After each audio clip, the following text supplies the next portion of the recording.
Okay, let's start. तो classification and nomenclature of alcohols, phenols and ethers पर बात कर रहे हैं। पहले अल्कोहल्स की बात करते हैं।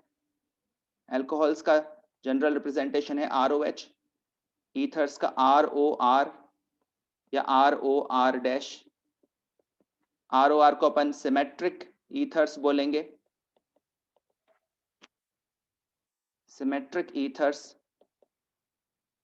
And ROR dash are unsymmetric ethers, जिनमें ऑक्सीजन के दोनों तरफ लगे हुए एल्काइल ग्रुप्स डिफरेंट होंगे। तो ईथर्स में ऑक्सीजन के दोनों तरफ एल्काइल ग्रुप्स अटैच रहते हैं, और अल्कोहल्स में ऑक्सीजन के एक साइड ही एल्काइल ग्रुप रहता है, दूसरी साइड हाइड्रोजन रहता है। अल्कोहल्स का जनरल कॉमन नेम या ट्रिवियल नेम एल्काइल अल्कोहल है। मतलब जो OH से अटैच्ड ग्रुप है उसका पहले नाम लिखेंगे और उसके बाद फंक्शनल ग्रुप के लिए अल्कोहल वर्ड यूज करेंगे। और जहां तक IUPAC नेमिंग का सवाल है, IUPAC नेम है एल्केनॉल। सब्स्टिट्यूएंट्स के लिए प्रीफिक्स लगाया जाएगा। IUPAC नेम है alk an ol, alk for the word root, an for an is the primary suffix जो कि कार्बन कार्बन सिंगल बॉन्ड्स को रिप्रेजेंट कर रहा है, and ol is the suffix for alcohols. Alcohols के लिए IUPAC द्वारा डिसाइड किया गया सफिक्स है ऑल। जबकि ईथर्स जो हैं, ईथर्स का कॉमन नेम, अगर दोनों एल्काइल ग्रुप सेम है तो डाई एल्काइल ईथर बोला जाएगा। डाई एल्काइल ईथर, दोनों एल्काइल ग्रुप्स अगर आइडेंटिकल हैं तो, और अगर डिफरेंट है तो एल्काइल एल्काइल ईथर। दोनों एल्काइल ग्रुप्स का नाम अलग अलग लिखेंगे। कोई अल्फाबेटिकल ऑर्डर फॉलो करना कॉमन नेमिंग में जरूरी नहीं होता, लेकिन IUPAC नेमिंग में सब्स्टिट्यूएंट्स को हम अल्फाबेटिकल ऑर्डर में लिखते हैं। IUPAC एक्चुअली ईथर को as a functional group treat करता ही नहीं है। ईथर के लिए वो एक प्रीफिक्स यूज करता है एल्कॉक्सी, और बाद में वर्ड आता है एल्केन।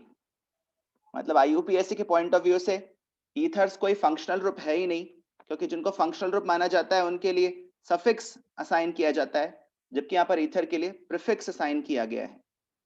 ठीक है, पहले अगर अल्कोहल्स की बात करें तो अल्कोहल्स को प्राइमरी, सेकेंडरी, टर्शियरी इस तरह से तो क्लासिफाई कर ही सकते हैं, depending on the degree of the carbon which is attached to the functional group. Functional group से अटैच्ड कार्बन अगर 1 डिग्री है तो ये 1 डिग्री या प्राइमरी अल्कोहल हो जाएगा।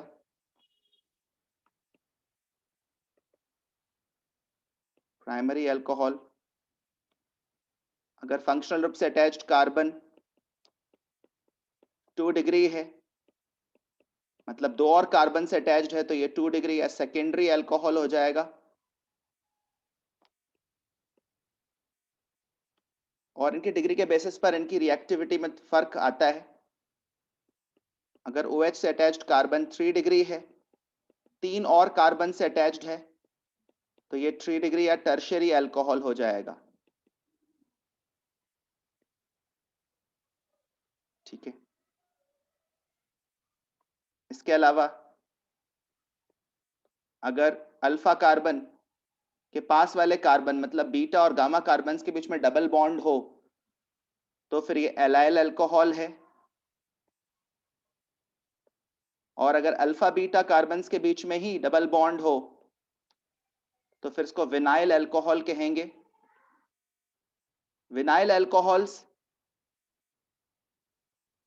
अपने एक एल्डिहाइडिक काउंटर पार्ट के साथ, एल्डिहाइडिक फंक्शनल आइसोमर के साथ इक्विलिब्रियम में रहते हैं।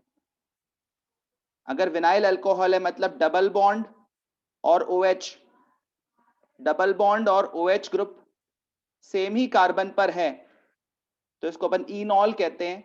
और ये जो इनॉल है, एक एल्डिहाइड या कीटोन के साथ इक्विलिब्रियम में एग्जिस्ट करता है। फंक्शनल आइसोमर्स हैं ये, इनमें फंक्शनल ग्रुप्स डिफरेंट हैं।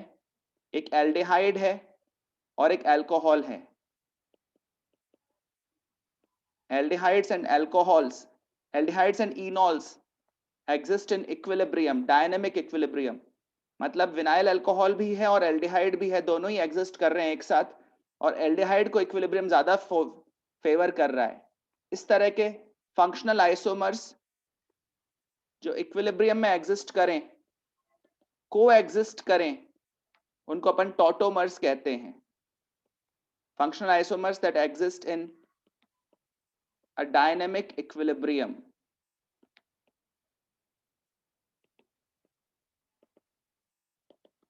Are called as tautomers. तो ये फंक्शनल आइसोमेरिज्म का एक पर्टिकुलर क्लासिफिकेशन है, पर्टिकुलर टाइप है। ठीक है, फिर अगर अपन बेंजीन रिंग को इन्वॉल्व करने वाले अल्कोहल्स की बात करें, तो ऐसा सिंपलेस्ट अल्कोहल तो वही है जिसमें फिनाइल ग्रुप पर OH लगा हो। इसको अपन, इसका कॉमन नेम फिनॉल है, लेकिन ये अब IUPAC एक्सेप्टेड भी है। It is common as well as IUPAC name. तो इसका नाम इतना ज्यादा प्रचलित है कि इसको IUPAC ने भी रिकॉग्निशन दिया है। फिनॉल इसका IUPAC नेम भी है। मतलब अगर सब्स्टिट्यूएंट्स लगे रहेंगे तो उनका नाम फिनॉल को बेस मान के दिया जाएगा। जैसे अगर CH3 ग्रुप ऑर्थो पोजीशन पर लगा हुआ हो तो इसका कॉमन नेम तो है ऑर्थोक्रेसॉल, और IUPAC नेम अगर करना हो तो OH को फर्स्ट पोजीशन देते हुए वहां से फिर मिथाइल की पोजीशन बताएंगे और इसका नाम हो जाएगा 2-मिथाइल फिनॉल। फिनॉल को as an IUPAC name treat करते हुए नाम देंगे। ठीक है, ऐसे ही इसके जो दूसरे आइसोमर्स हैं, इनमें आप देखेंगे कि मिथाइल ग्रुप की पोजीशन में चेंज आ रहा है। इस तरह के आइसोमर्स को अपन बोलेंगे पोजीशन आइसोमर्स। ऐसे आइसोमर्स जिनमें चेन लेंथ सेम हो, रिंग सेम लेंथ की हो, पर सब्स्टिट्यूएंट्स की या फंक्शनल ग्रुप की पोजीशन में फर्क हो, ऐसे आइसोमर्स को अपन पोजीशन आइसोमर्स कहते हैं। 3-मिथाइल फिनॉल, ऐसे ही एक 4-मिथाइल फिनॉल भी एग्जिस्ट करेगा। इसी तरह से अगर दो हाइड्रोक्सी ग्रुप्स अगर बेंजीन रिंग पर अटैच्ड हों तो इस कंपाउंड का कॉमन नेम है कैटेकॉल। कुछ कॉमन नेम्स अपन को ध्यान रखने पड़ेंगे। कई बार कॉमन नेम भी क्वेश्चन में इन्वॉल्व रहता है, और कॉमन नेम या ट्रिवियल नेम ना पहचानने के कारण वो क्वेश्चन हम नहीं कर पाते। तो इसमें दो हाइड्रोक्सी ग्रुप्स अटैच्ड हैं एक दूसरे के रिस्पेक्ट में ऑर्थो पोजीशन पर, और इसका नाम क्या हो जाएगा? इसको अब सिंपली फिनॉल नहीं बोल सकते, इसको बोलेंगे बेंजीन 1,2 डायऑल। ठीक है, ऐसे ही अगर OH ग्रुप्स एक दूसरे के रिस्पेक्ट में मेटा पोजीशन पर हो तो इसको बोलते हैं रेसोर्सिनॉल, और इसका IUPAC नेम क्या हो जाएगा? बेंजीन 1,3 डायऑल। और अगर हाइड्रोक्सी ग्रुप्स एक दूसरे के रिस्पेक्ट में पैरा पोजीशंस पर हो तो इसको अपन हाइड्रोक्सीक्विनॉन कहते हैं, हाइड्रोक्विनॉन सॉरी, हाइड्रोक्विनॉन। और IUPAC नेम हो जाएगा इसका बेंजीन 1,4 डायऑल।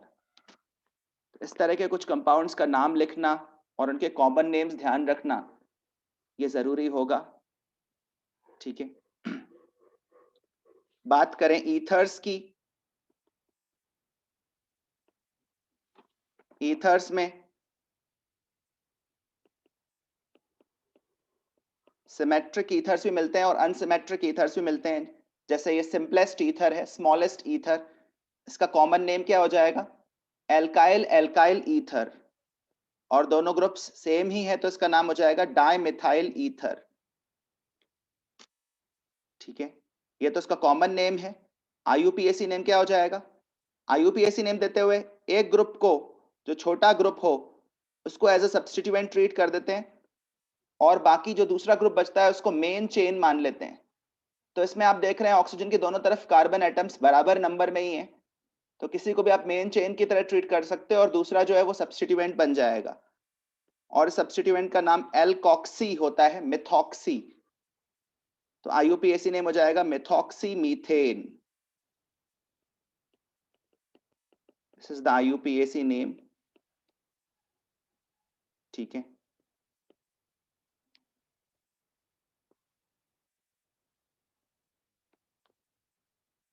इसमें अगर दोनों तरफ मिलाकर total number of carbon atom same हो पर कार्बन एटम्स का डिस्ट्रीब्यूशन अलग हो तो इन आइसोमर्स को बोलते हैं मेटामर्स। ईथर्स में मेटामेरिज्म एग्जिस्ट करता है। जिन फंक्शनल ग्रुप्स के दोनों तरफ कार्बन एटम्स आ सकते हैं उन फंक्शनल ग्रुप्स में मेटामेरिज्म मिलता है। जैसे यहां पर अपन देखें तो ये लॉन्गर चेन है और ये पार्ट सब्स्टिट्यूएंट की तरह ट्रीट किया जाएगा, तो इस कंपाउंड का नाम हो जाएगा 1-मिथॉक्सीप्रोपेन, 1-मिथॉक्सीप्रोपेन। और उस दूसरे कंपाउंड का नाम हो जाएगा इथॉक्सी ईथेन। इसमें 1 and 3 कार्बन हैं, इसमें 2 and 2 कार्बन हैं ऑक्सीजन के दोनों तरफ, फॉर्मूला सेम है। इस तरह के कंपाउंड्स को आपस में क्या बोलेंगे? Metamers.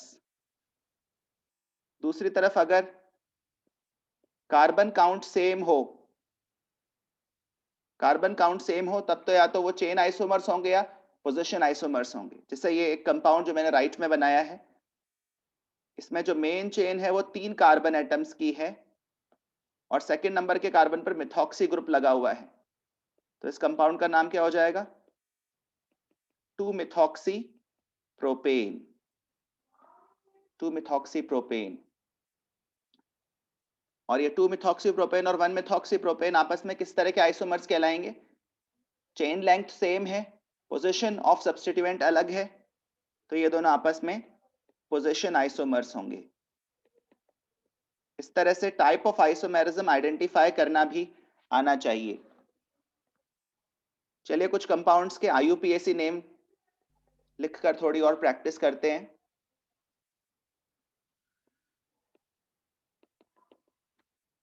Write the IUPAC names for all constitutional isomers, all constitutional isomers having molecular formula C5H12O, C5H12O जिनका फॉर्मूला है, जिसका मॉलिक्यूलर फॉर्मूला है, ऐसे सारे कंपाउंड्स के स्ट्रक्चर्स ड्रॉ करें, उनके आईयूपीएसी नेम्स भी लिखें। ठीक है ना, और उनके बीच में किस तरह का आइसोमेरिज्म है ये भी आइडेंटिफाई करें। तो ट्राई करिए आप लोग।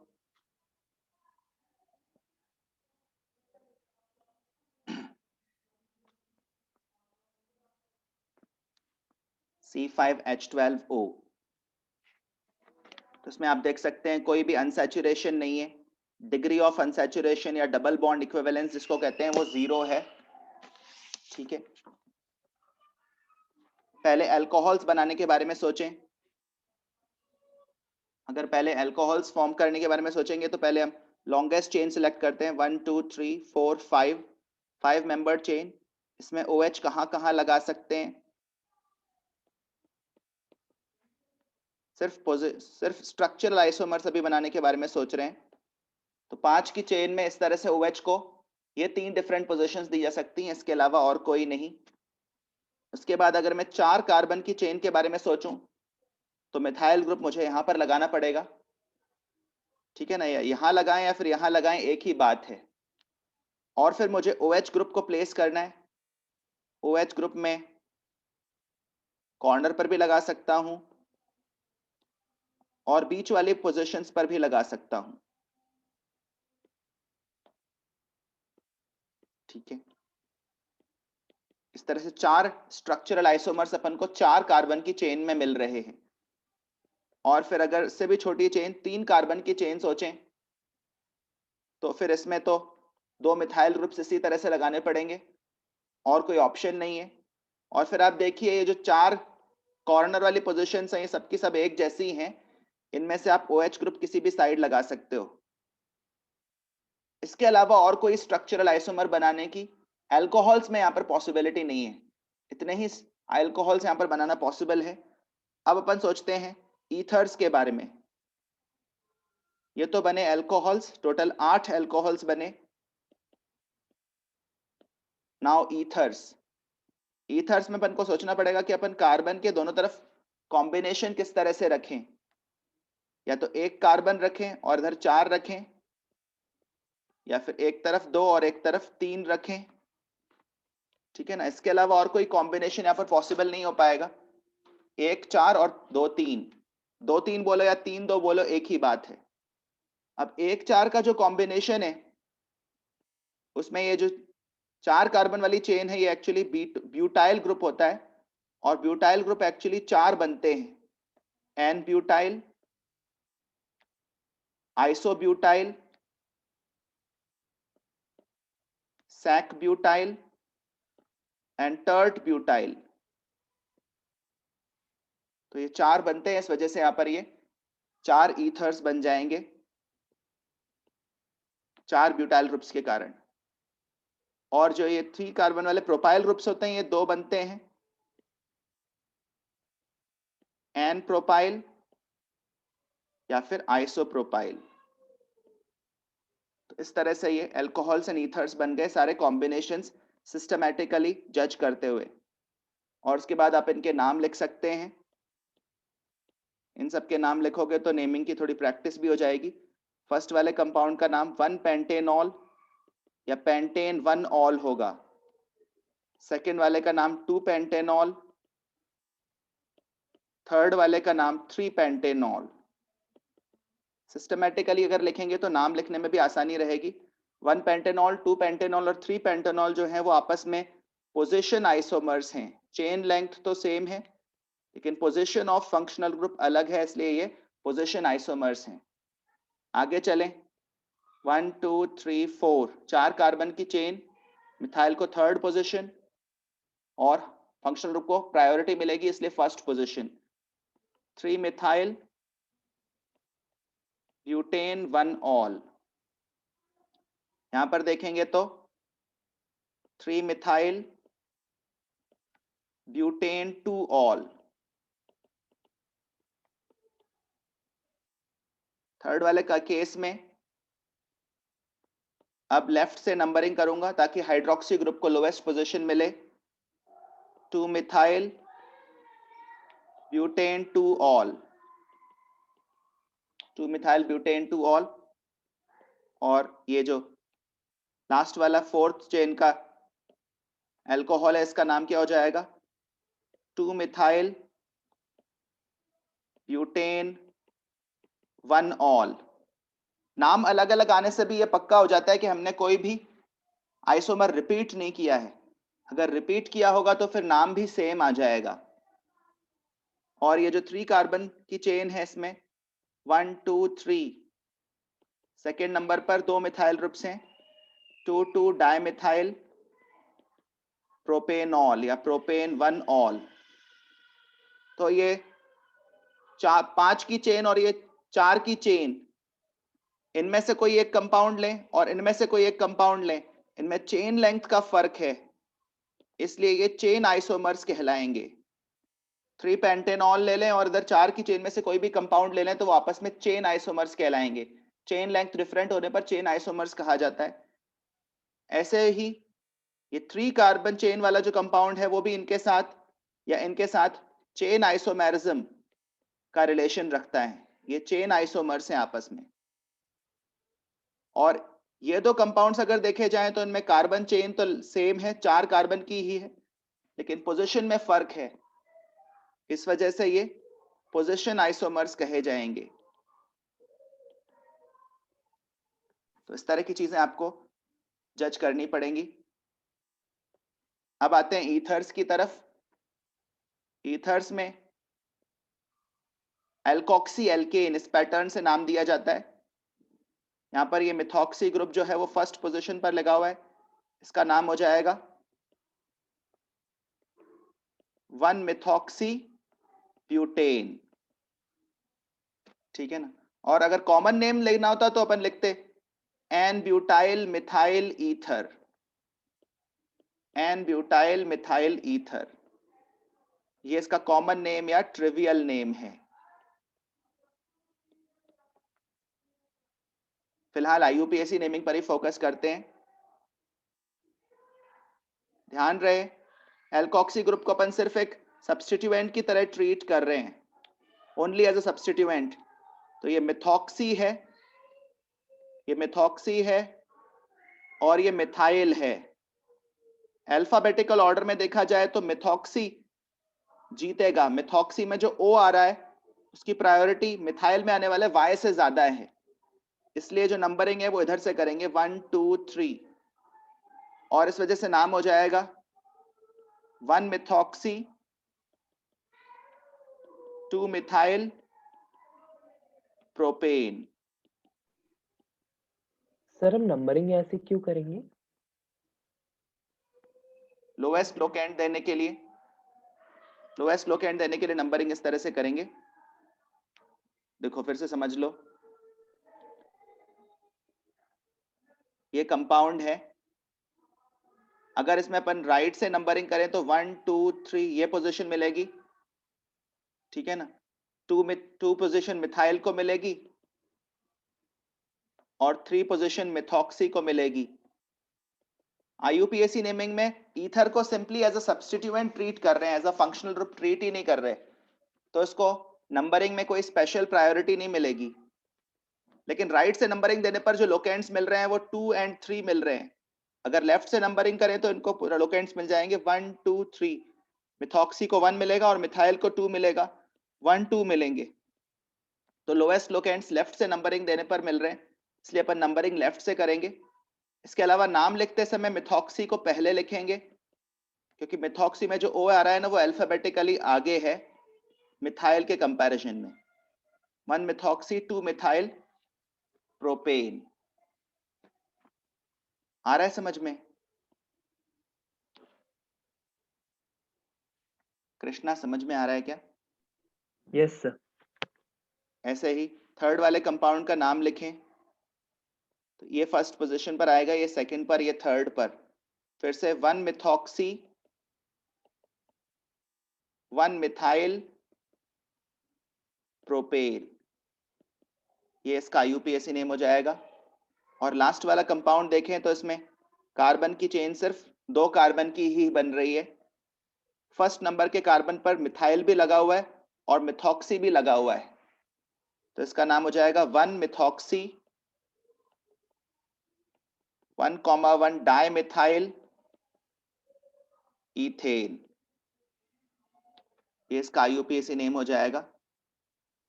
और ये जो बचे नीचे वाले, इसका नाम इथॉक्सी प्रोपेन या 1 इथॉक्सी प्रोपेन हो जाएगा।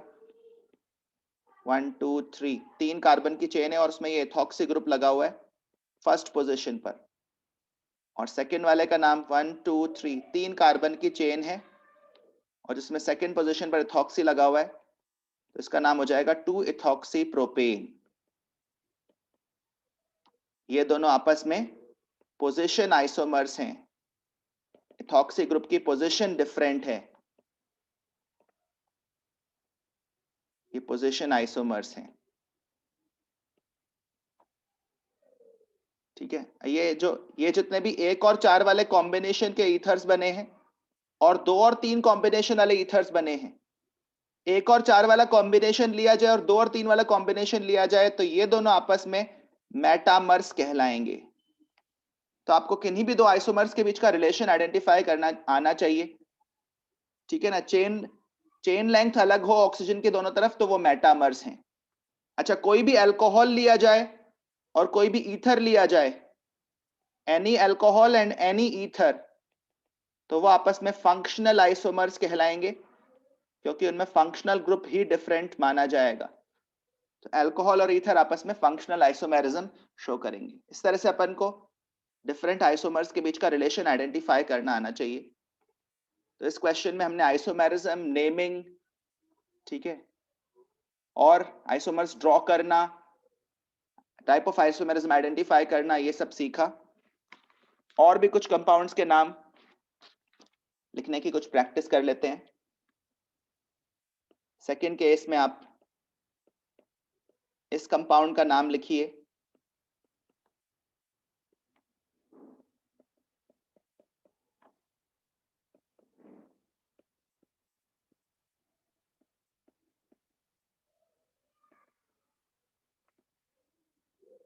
तो इन कंपाउंड्स का नाम आप अपनी तरफ से लिखिए।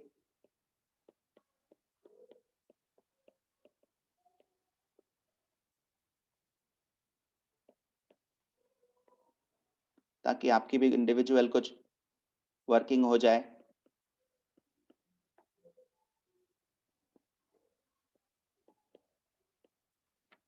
इन कंपाउंड्स के IUPAC नेम्स लिखिए।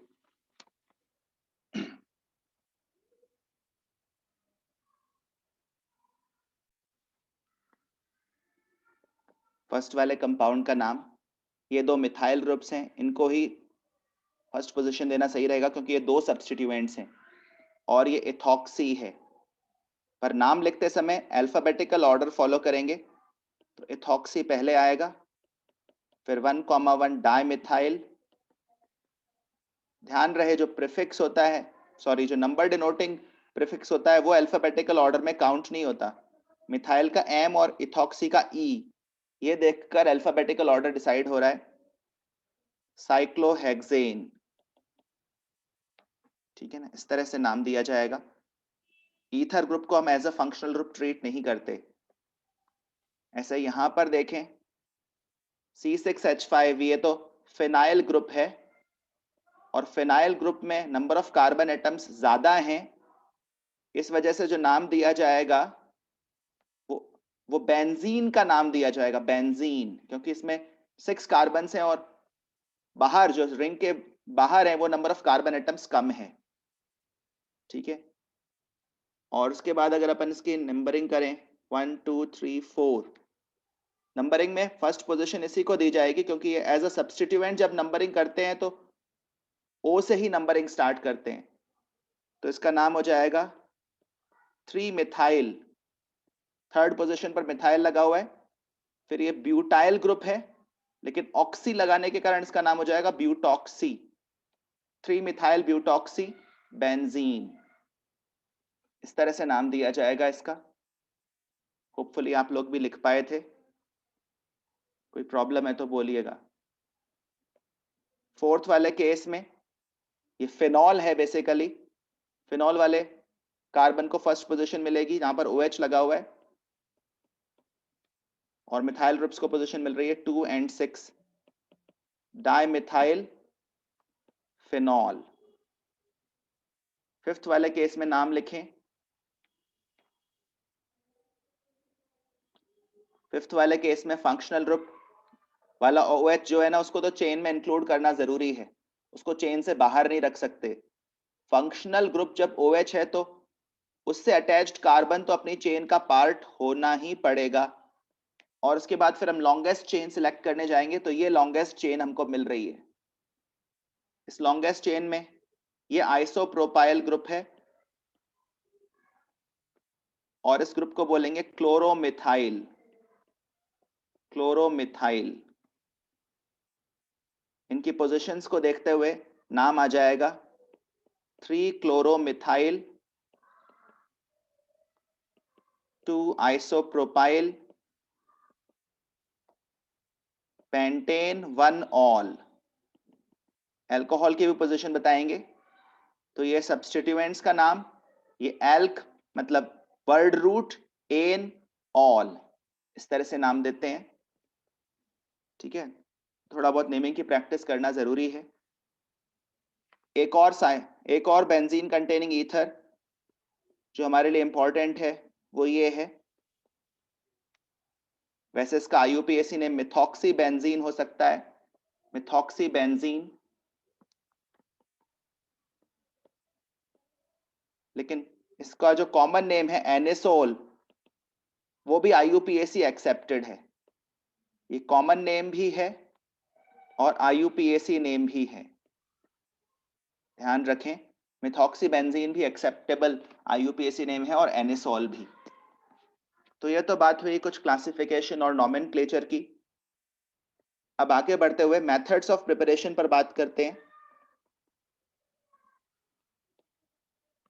पहले अल्कोहल्स का प्रिपरेशन, फिर फिनॉल्स का प्रिपरेशन और फिर ईथर्स का प्रिपरेशन।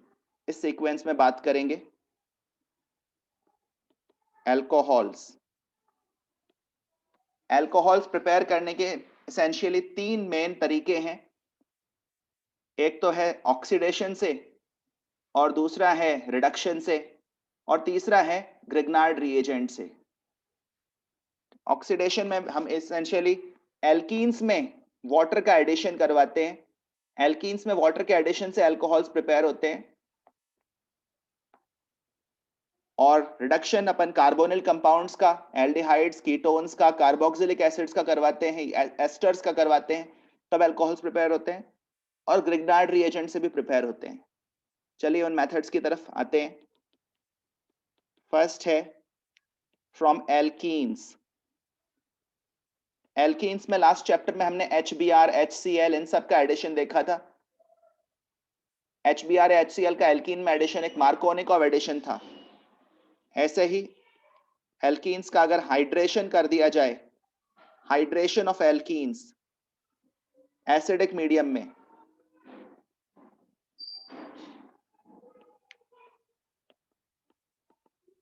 तो उससे भी अल्कोहल्स बनते हैं। ठीक है ना। ये रिएक्शन बहुत हद तक टेम्परेचर डिपेंडेंट है। टेम्परेचर बढ़ाने पर ये रिएक्शन रिवर्स हो जाती है। RCH डबल बॉन्ड CH2, ये पर्टिकुलर एग्जाम्पल स्ट्रक्चर का ले रहा हूं। ये एल्कीन ले रहा हूं। H plus H2O acidic medium में वाटर के साथ रिएक्शन। इसमें कुल मिलाकर वाटर का एडिशन होता है और वो मार्कोनिकॉव एडिशन है। मार्कोनिकॉव एडिशन मतलब जो मोर सब्स्टिट्यूटेड कार्बन है, जहां पर मोर स्टेबल कार्बोकेटायन बनेगा, वहां पर आकर न्यूक्लियोफाइल ऐड होगा। OH जो है वो मोर सब्स्टिट्यूटेड कार्बन पर ऐड होगा। तो ये एक एडिशन रिएक्शन है। इसको मार्कोनिकॉव एडिशन भी कह सकते हैं, क्योंकि यहां पर जो प्रोडक्ट बन रहा है वो मोर सब्स्टिट्यूटेड कार्बन पर OH के एडिशन से बन रहा है। इस रिएक्शन के मैकेनिज्म के बारे में अगर ब्रीफली बात करें तो इसका मैकेनिज्म बहुत हद तक वैसा ही है जैसा HBr या HCl के एडिशन का था।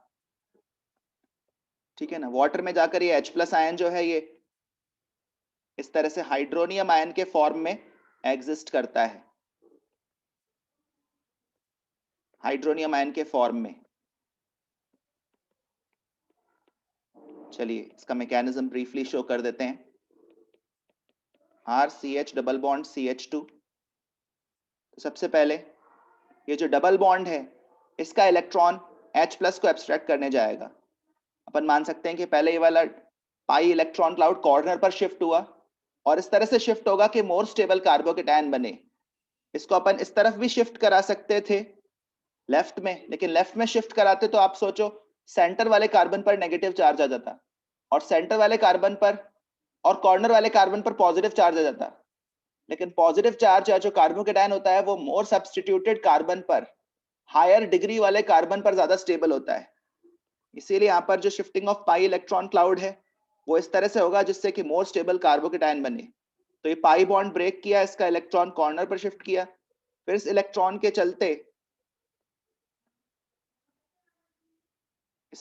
चलते ये H प्लस एब्स्ट्रैक्ट होगा, इस पर अटैक होगा और प्रोडक्ट बनेगा RCH प्लस CH3।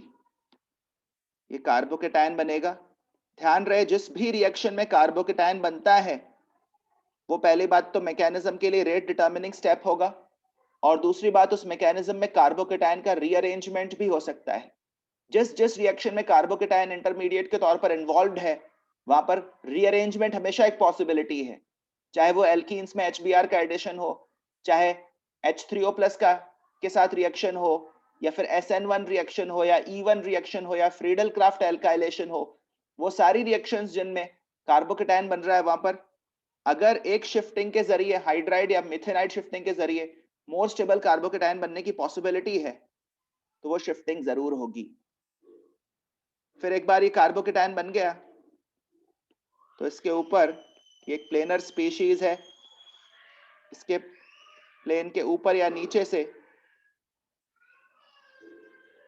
अब वाटर मॉलिक्यूल अपने लोड के साथ अटैक करेगा और अटैच हो जाएगा। तो इस तरह से अल्कोहल बन जाएगा। यहाँ पर मोस्टली जो है ना प्राइमरी अल्कोहल नहीं बनेगा क्योंकि मोर सब्स्टिट्यूटेड पोजीशन पर OH जाकर ऐड होगा और लास्ट वाले स्टेप में डीप्रोटोनेशन होगा। ये जो ऑक्सीजन विद पॉजिटिव चार्ज हो गया है, इस ऑक्सीजन पर फॉर्मल पॉजिटिव चार्ज आ गया है।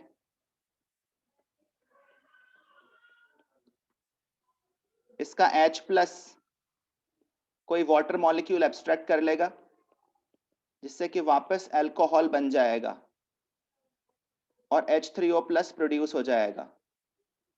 तो ऑब्जर्व करो फर्स्ट स्टेप में H3O प्लस कंज्यूम हुआ था या H प्लस कंज्यूम हुआ था और लास्ट स्टेप में H प्लस रिलीज हुआ है।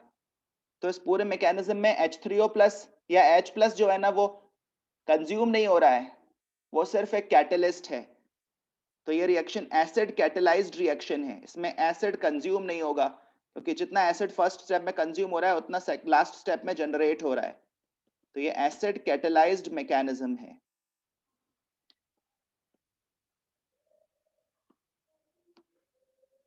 और ये रिएक्शन बहुत हद तक टेम्परेचर डिपेंडेंट है।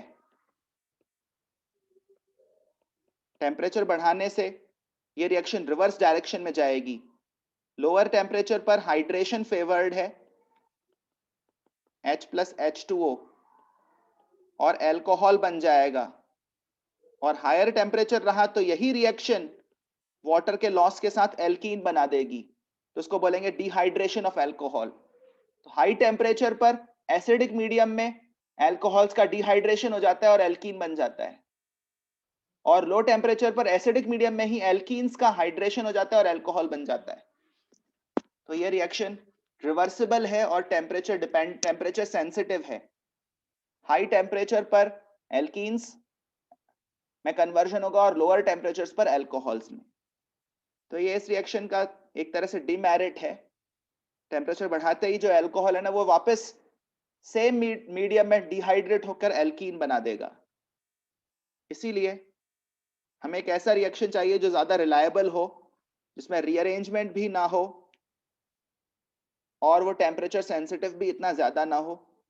ऐसी एक रिएक्शन कहलाती है ऑक्सीमर्क्यूरेशन डीमर्क्यूरेशन।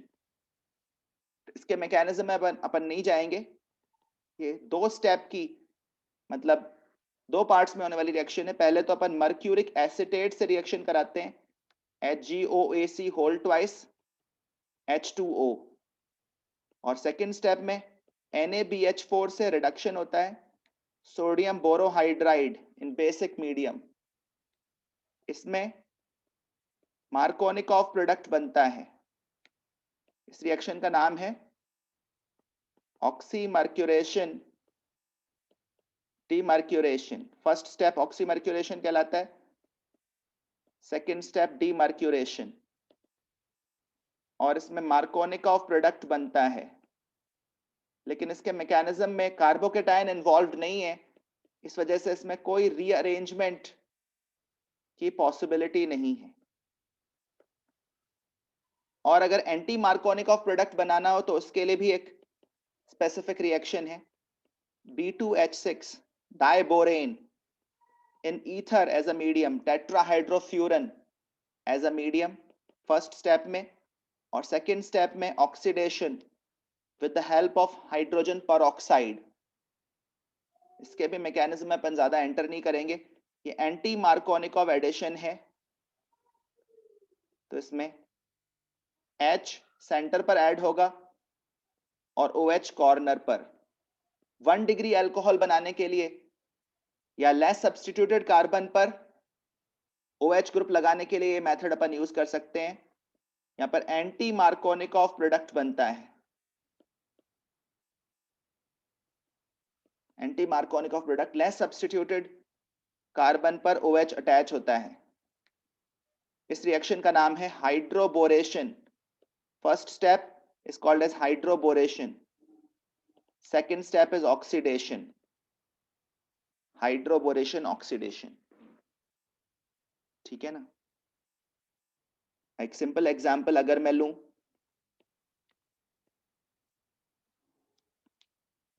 इस एल्कीन में अपन एक रिएक्शन H+H2O मतलब सिंपल एसिडिक मीडियम में हाइड्रेशन करवाएं, दूसरी रिएक्शन में ऑक्सीमर्क्यूरेशन डीमर्क्यूरेशन करवाएं। ये सब रिएजेंट्स आप मल्टीपल टाइम्स खुद से लिखा करें तभी ये याद होंगे। ऑर्गेनिक केमिस्ट्री को याद रखने का तरीका है लिखना। जितना आप लिखोगे उतना ही चीजें आपको याद रहेंगी। B2H6THF, अदरवाइज रिएजेंट्स में कंफ्यूजन होने लग जाएगा। H2O2OH-। तो एक बार नोट्स पढ़कर लिखा करो और अगली बार रिकॉल करके लिखा करो, और चेक हो जाएगा कि अपन कितना रिकॉल कर पा रहे हैं। चलिए, तो इन तीन रिएक्शंस के प्रोडक्ट्स डिसाइड करें। क्या तीनों में सेम प्रोडक्ट्स बनेंगे?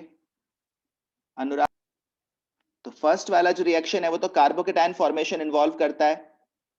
तो पहले स्टेप में H+ के ऐड होने के बाद कार्बोकेटायन बनेगा, जो कि अपने आप में एक 2 डिग्री कार्बोकेटायन है।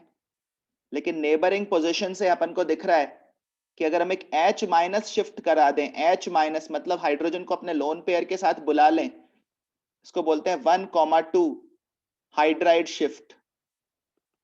ये विसिनल पोजीशंस पर ही होती है, ध्यान रहे, मतलब पास वाली पोजीशंस पर, पड़ोस वाली पोजीशंस पर। या तो हाइड्राइड शिफ्टिंग करवाते हैं या फिर मिथेनाइड शिफ्टिंग करवाते हैं, इसके अलावा और कोई रीअरेंजमेंट नहीं करवाते। इससे ये जो कार्बोकेटायन बन रहा है ये 3 डिग्री कार्बोकेटायन है, और ये रीअरेंज होने के बाद मेजर प्रोडक्ट देगा। अब H2O का अटैक होगा और फिर बाद में डीप्रोटोनेशन होगा और OH लगेगा। तो यहां पर एक 3 डिग्री अल्कोहल मिलेगा। सेकेंड वाला केस ऑक्सीमर्क्यूरेशन डीमर्क्यूरेशन है, इसमें मार्कोनिकॉफ प्रोडक्ट मिलेगा विदाउट रीअरेंजमेंट। और थर्ड वाली रिएक्शन हाइड्रोबोरेशन ऑक्सीडेशन है, इसमें 1 डिग्री अल्कोहल मिलेगा। तो 3 डिफरेंट प्रोडक्ट्स मिले और 3 डिफरेंट डिग्री के अल्कोहल्स मिले। ठीक है ना? फर्स्ट केस में 3 डिग्री अल्कोहल, सेकेंड केस में 2 डिग्री अल्कोहल, और थर्ड केस में 1 डिग्री अल्कोहल। तो ये तो तरीका हुआ एल्कीन्स से प्रिपेयर करने का। एल्कीन्स में वाटर के एडिशन से अल्कोहल्स बना सकते हैं। ठीक है।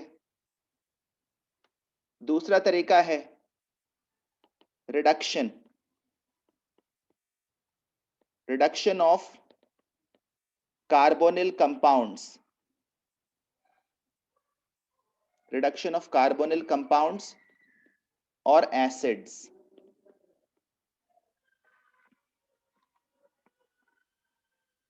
तो इसके लिए जो कॉमन रिड्यूसिंग एजेंट्स हैं वो हैं hydrogen in the presence of catalyst such as nickel, platinum, palladium. अगर हम एल्डिहाइड लेकर चलें, प्लैटिनम, पैलेडियम या निकल एज अ कैटलिस्ट लें, तो यहां पर रिडक्शन से 1 डिग्री अल्कोहल बन जाएगा, प्राइमरी अल्कोहल। इसके लिए अपन सोडियम बोरोहाइड्राइड NaBH4 भी यूज कर सकते हैं। NaBH4 से भी यही प्रोडक्ट बनेगा। और एक ज्यादा एक्सपेंसिव लेकिन एक ज्यादा स्ट्रॉन्ग रिड्यूसिंग एजेंट भी यूज कर सकते हैं, LiAlH4, lithium aluminium hydride. Lithium aluminium hydride. Lithium aluminium hydride NaBH4 से ज्यादा स्ट्रॉन्ग रिड्यूसिंग एजेंट है और ज्यादा एक्सपेंसिव भी है। NaBH4 sodium borohydride, sodium borohydride अपन एल्डिहाइड्स, कीटोन्स और एसिड क्लोराइड्स के रिडक्शन के लिए यूज कर सकते हैं। It reduces acid chlorides also, लेकिन ये एसिड्स को और एस्टर्स को रिड्यूस नहीं करेगा। और LiAlH4 aldehydes, ketones, carboxylic acids, esters, acid chlorides, इन सबको रिड्यूस कर देगा और अल्कोहल में कन्वर्ट कर देगा। और जहां तक H2 प्लैटिनम का सवाल है, ये सिर्फ एल्डिहाइड्स और कीटोन्स के लिए अपन यूज कर रहेंगे। एटलीस्ट एनसीईआरटी टेक्स्ट बुक में तो ये एल्डिहाइड्स और कीटोन्स के लिए यूज किया हुआ है, तो हम अपनी तरफ से लिबर्टी नहीं ले सकते अनटिल एंड अनलेस हमें किसी और सोर्स से रिलायबल इंफॉर्मेशन हो। तो यहाँ पर चीजें थोड़ा याद ही रखनी पड़ती हैं कि कौन सा रिड्यूसिंग एजेंट किस स्पेसिफिक रिडक्शन के काम आ सकता है। ध्यान रहे H2PT जो है वो डबल बॉन्ड्स को भी रिड्यूस करता है। LiAlH4 और NaBH4 normally carbon carbon double bonds को रिड्यूस नहीं करते नॉर्मली। अगर वो कॉन्जुगेशन में हो एल्डिहाइड या कीटोन के साथ तो फिर वो डबल बॉन्ड भी रिड्यूस हो जाता है, carbon carbon double bond. Otherwise NaBH4 और LiLH4 carbon carbon double bonds को रिड्यूस नहीं करते। कीटोन्स लें, सेम रिएजेंट्स यूज करें, H2 platinum, NaBH4, LiAlH4। LiAlH4 के साथ या NaBH4 के साथ जो रिएक्शन होती है ना, उसमें बाद में एक हाइड्रेशन का, हाइड्रोलिसिस का स्टेप भी इन्वॉल्व रहता है, जो कि नॉर्मली हम शो नहीं करते, लेकिन एक हाइड्रेशन का स्टेप भी इन्वॉल्व रहता है। यहां से अपन को 2 डिग्री अल्कोहल मिलेगा, ठीक है, क्योंकि LiLH4 एक तरह से H- आयन का सोर्स है, सोर्स ऑफ हाइड्राइड आयन। और hydride ion as a nucleophile यहां अटैक करता है, RCHO- ऐसे बनता है। और बाद में ये जो एल्कोक्साइड आयन बना है, इसको न्यूट्रलाइज करने के लिए अपन को एसिड ऐड करना पड़ता है, तब जाकर अल्कोहल बनता है। तो यहाँ पर एक हाइड्रेशन का स्टेप भी इन्वॉल्व रहता है LiLH4 या NaBH4 के साथ, बट वो यूजुअली किताबों में लिखते नहीं है। लिखते भले ही ना हो, लेकिन अपन अपनी तरफ से अज्यूम हमेशा करते हैं। कार्बोक्सिलिक एसिड्स को LiAlH4 रिड्यूस कर सकता है अल्कोहल्स में, इवन एस्टर्स को भी LiAlH4, RCH2OH प्लस R-OH। यहाँ पर इस साइड चेन से भी, सब्स्टिट्यूएंट से भी एक अल्कोहल मिलेगा। तो ये तरीके हुए अल्कोहल से प्रिपेयर करने के।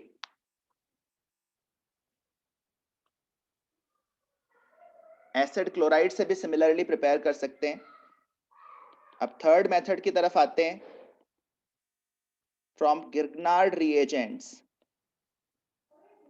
ग्रिग्नार्ड रिएजेंट का प्रिपरेशन अपन ने एल्काइल हैलाइड्स नाम के चैप्टर में देखा था।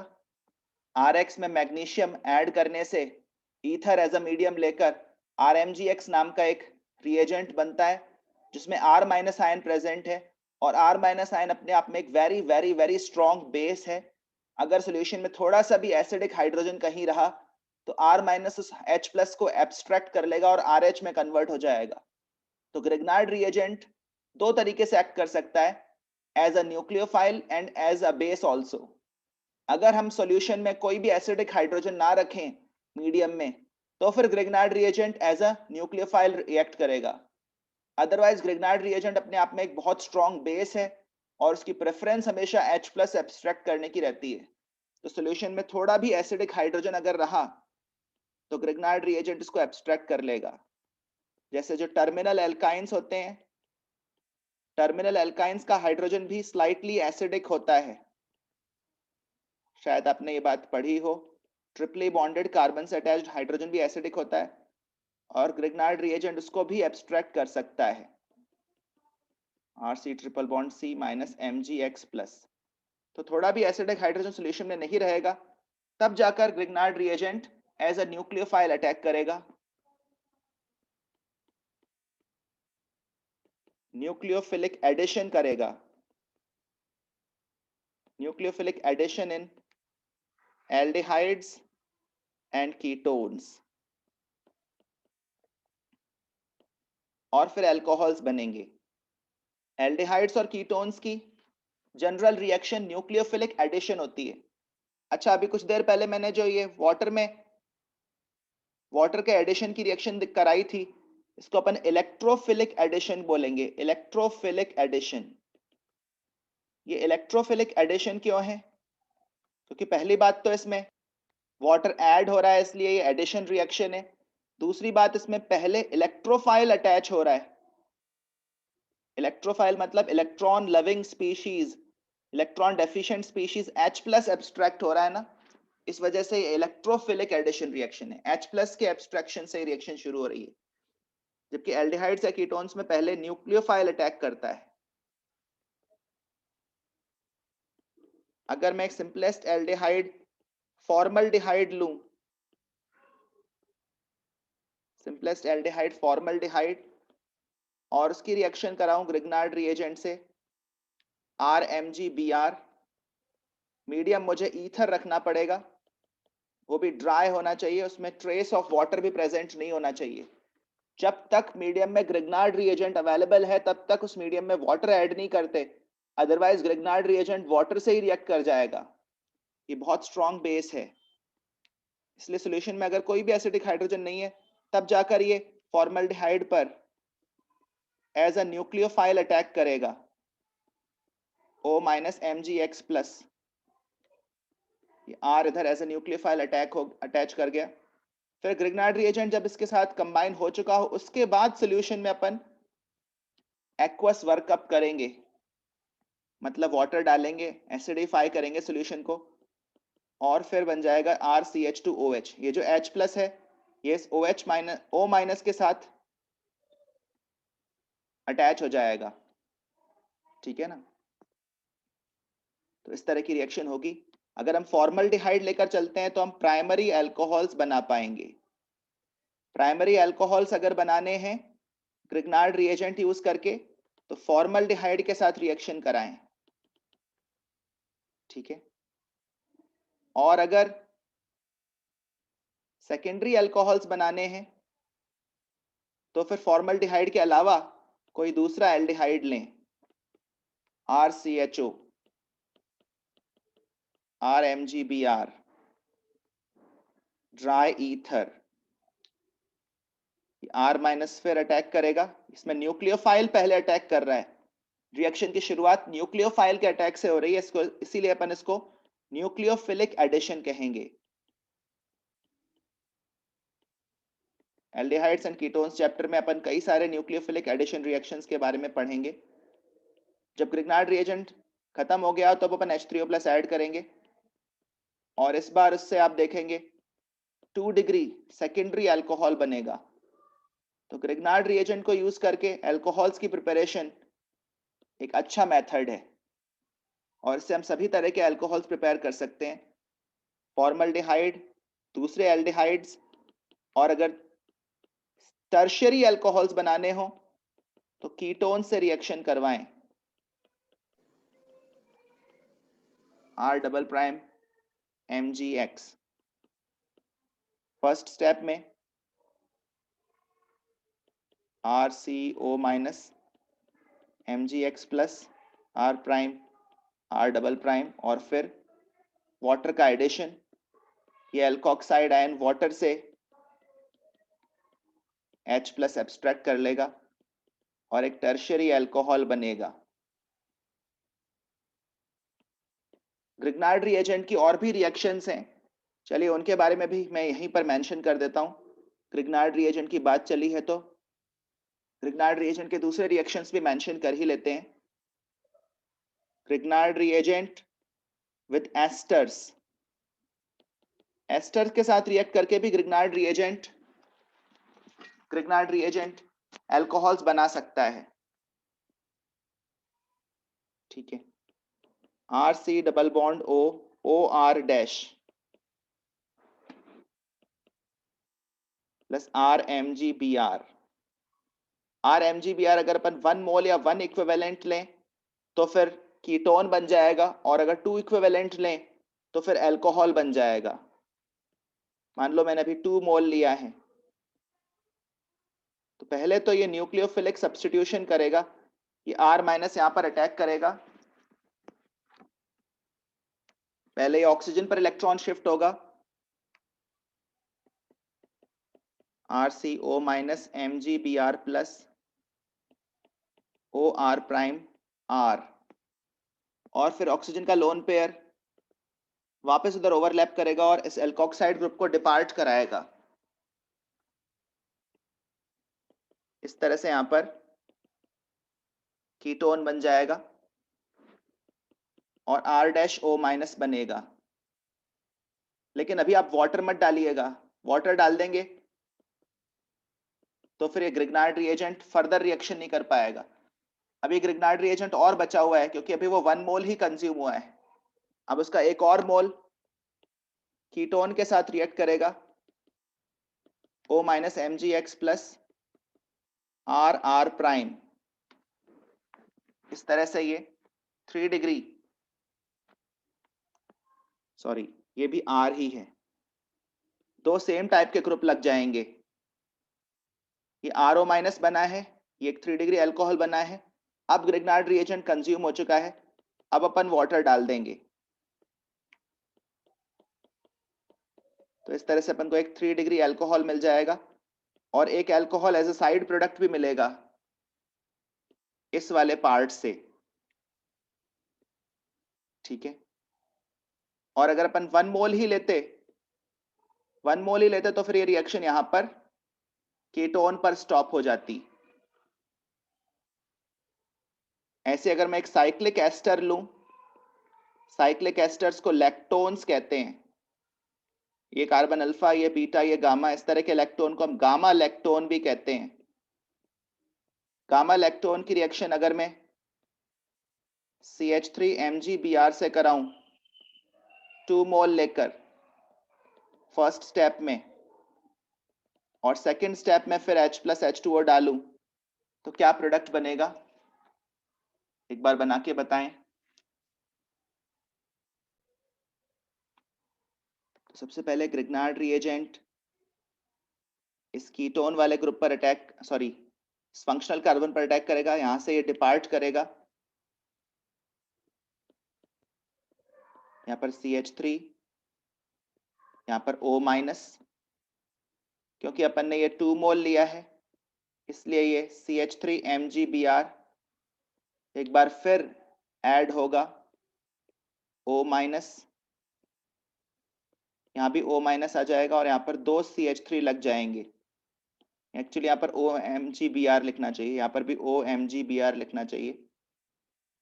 अब इसके ग्रिग्नार्ड रिएजेंट के दोनों मोल्स रिएक्ट कर चुके हैं, अब अपन हाइड्रोलिसिस कर देंगे, तो 1 2 3 4 5 कार्बन की चेन बन जाएगी, जिसमें सेकेंड नंबर के कार्बन पर मिथाइल ग्रुप लगा होगा और OH लगा होगा। ऐसे ही 5th नंबर के कार्बन पर भी OH लगा होगा। इस तरह से हम प्रोडक्ट डिसाइड कर सकते हैं। तो ग्रिग्नार्ड रिएजेंट जो है वो एस्टर्स के साथ भी रिएक्ट करते हैं। ग्रिग्नार्ड रिएजेंट एसिड क्लोराइड्स के साथ भी रिएक्ट करते हैं, एसिड क्लोराइड्स के साथ। हाँ हर्ष बोलो। तो ये बता दीजिए ना प्लीज। हाँ ये वाली जो रिएक्शन है वो वापस बता दीजिए एक बार। हाँ, ये जो मैंने लिया है ये कंपाउंड लैक्टोन कहलाता है। साइक्लिक एस्टर्स को लैक्टोन्स कहते हैं। Cyclic esters are called as lactones. इसकी रिएक्शन मैंने CH3 MgBr के साथ कराई 2 मोल लेकर। देखो एस्टर्स जो है ना वो 2 mole of Grignard reagent consume कर सकते हैं। 1 मोल एस्टर लेकर 2 moles of Grignard reagent consume करवाया जा सकता है, क्योंकि फर्स्ट टाइम में कीटोन बनता है। एस्टर जब रिएक्ट करता है तो फर्स्ट टाइम में कीटोन या एल्डिहाइड बन सकता है, और फिर कीटोन या एल्डिहाइड फर्दर ग्रिग्नार्ड रिएजेंट से रिएक्ट करता है, ये हम जानते हैं, और हम 3 डिग्री अल्कोहल तक पहुंच सकते हैं। ठीक है ना। इसी तरह से ये भी एस्टर है, ये भी 2 मोल्स ऑफ ग्रिग्नार्ड रिएजेंट से रिएक्ट करेगा।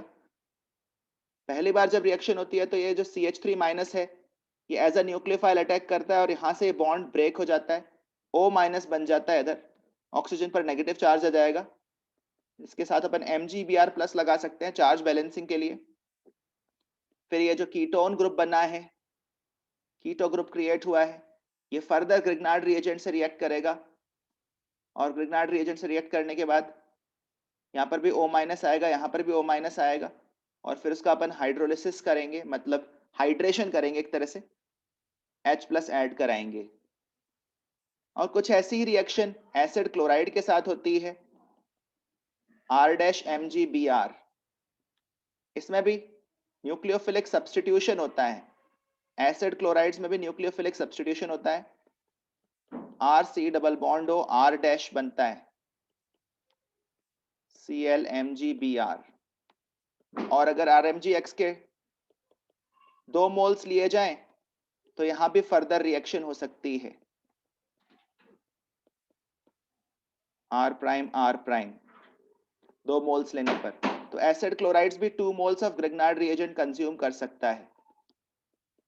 तो ग्रिग्नार्ड रिएजेंट सिर्फ एल्डिहाइड्स और कीटोन्स से ही नहीं, एस्टर्स से भी, एसिड क्लोराइड से भी रिएक्ट करता है, और 2-2 मोल्स रिएक्ट कर सकते हैं, resulting in a 3 degree alcohol.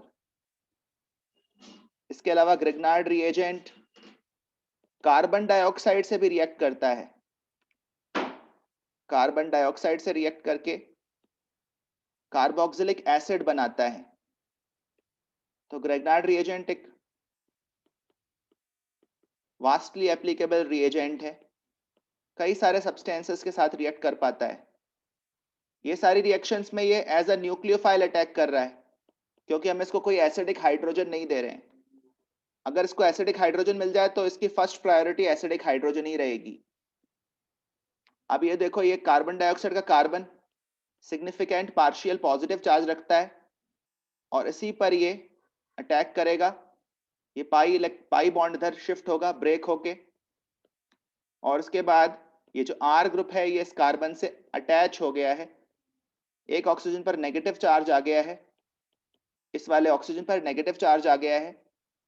इसके साइड में आप MgX को खड़ा कर सकते हो सिंपली फॉर चार्ज बैलेंस, और उसके बाद हाइड्रेशन कर देंगे।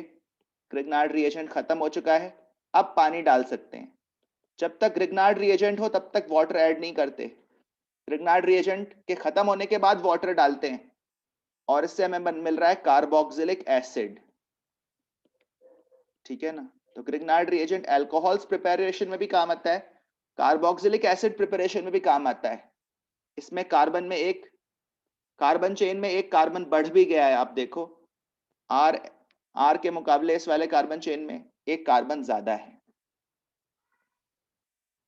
ऐसे इसकी रिएक्शन साइनाइड्स के साथ भी होती है, साइनाइड्स के साथ, एल्काइल साइनाइड्स के साथ, RMgX प्लस R-CN।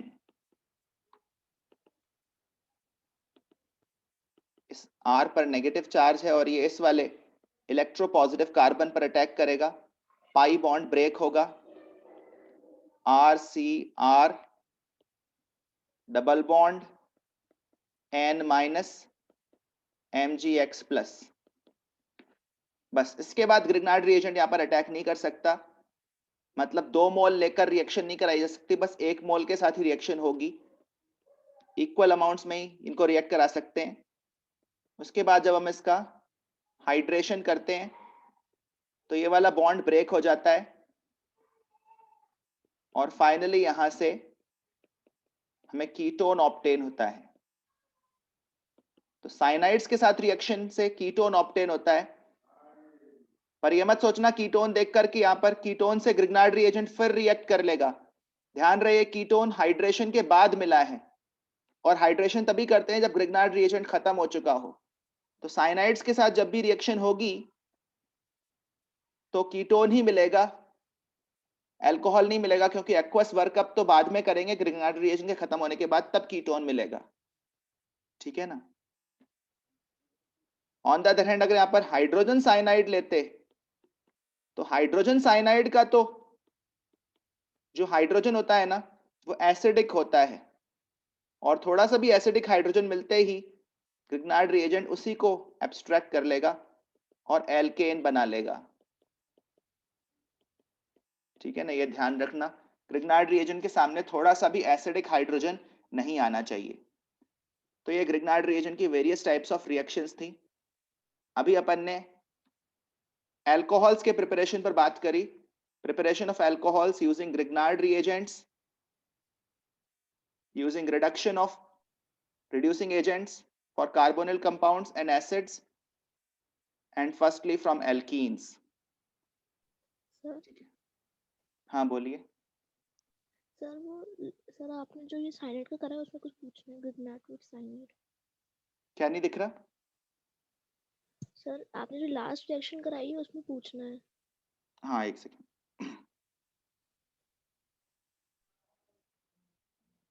हाँ पूछिए। सर इसमें आपने जो H+H2 डाला है, फिर इससे कीटोन कैसे बना है? हाँ इसके अंदर अपन को एक्चुअली थोड़ा मैकेनिज्म में जाना पड़ेगा, मैकेनिज्म में एंटर करना पड़ेगा। पहले तो H+ डालते ही नाइट्रोजन H+ को एब्स्ट्रैक्ट कर लेगा, R'(C) double bond N-MgX+ R H+ पहले इस नाइट्रोजन के पास जाएगा, RC डबल बॉन्ड NH, एक तरह से ये इमीन बन गया है, और फिर इसका हाइड्रेशन होगा, वाटर इस वाले कार्बन पर अटैक करेगा एज अ न्यूक्लियोफाइल, ये पाई बॉन्ड ब्रेक होगा, RC R' OH2+ NH- फिर से वाटर से H+ या एसिडिक मीडियम का H+ एब्स्ट्रैक्ट कर लेगा। इस तरह से इसमें रिएक्शन आगे बढ़ेगी, या ऐसा कह सकते हैं कि इसी का H+ एब्स्ट्रैक्ट कर लेगा, OH NH2 R, और फिर से यहां पर एक बार और प्रोटॉन एब्स्ट्रैक्ट होगा, वाटर ऐड होगा, अल्टीमेटली यहां से NH3 डिपार्ट करेगा, अमोनिया डिपार्ट करेगा, और इस कार्बन पर 2 OH ग्रुप्स आ जाएंगे। और जब एक ही कार्बन पर 2 OH ग्रुप्स आ जाते हैं तो वहां से वाटर का लॉस होगा फाइनली, और तब कार्बोनिल ग्रुप क्रिएट हो पाएगा। तो इसके हाइड्रेशन की थोड़ी लेंथी प्रोसेस रहेगी। ठीक है ना, सारे स्टेप्स तो मैं अभी एग्जैक्टली खुद भी ध्यान नहीं है, पर प्रोसेस कुछ इसी तरह की रहेगी। पहले नाइट्रोजन पर H+ जाएगा, फिर बाद में वाटर अटैक करेगा, अल्टीमेटली एक ही कार्बन पर 2 OH ग्रुप्स आ जाएंगे, और फिर वाटर का लॉस होगा जिससे कीटोन बनेगा। समझ में आ रहा है आपको? लेकिन साइनाइड के साथ जो रिएक्शन होगी ना उससे कीटोन ही बनेगा,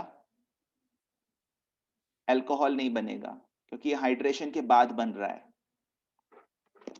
चलिए फिलहाल अपन आज के लिए इतना ही रखेंगे। ईथर्स और फिनॉल्स की प्रिपरेशन नेक्स्ट क्लास में देखेंगे, और फिर रिएक्शंस की तरफ आएंगे। 2 और क्लासेस में इस चैप्टर को वाइंड अप करने की कोशिश करेंगे। ठीक है, किसी को कोई और प्रॉब्लम है तो बोलिए। चलिए फिर मिलेंगे नेक्स्ट सेशन में। आप लोग पढ़ते रहिए, डाउट्स पूछते रहिए। Thank you everyone.